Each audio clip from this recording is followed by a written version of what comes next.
ये soldering iron का stand है। मेरे को एक एथोपिया का दोस्त है, मेरा एक फ्रेंड है, वो एथोपिया से है, अफ्रीकन कंट्री। तो उसने मुझे एक स्टैंड बना के दिया है सोल्डिंग आयरन का। मेरे पास सोल्डिंग आयरन है, कभी कभी जहाँ रहता हूँ कहीं के किसी दोस्त का कुछ इलेक्ट्रॉनिक्स मटेरियल खराब हो गया तो रिपेयर कर लेता हूँ। छोटा मोटा आइडिया है वो कर लेता हूँ।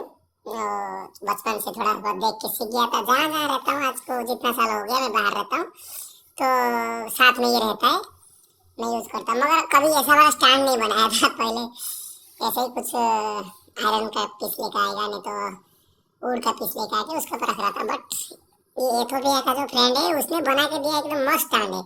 कहाँ से नॉलेज पाया पता नहीं, बढ़िया सा स्टैंड बना के दिया है। देखिए एकदम दोनों चीज़ रहेगा, उसका पेस्ट और वो शोल्डर और आयरन रहेगा।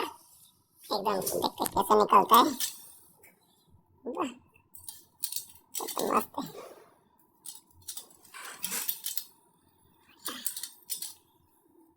सुपर।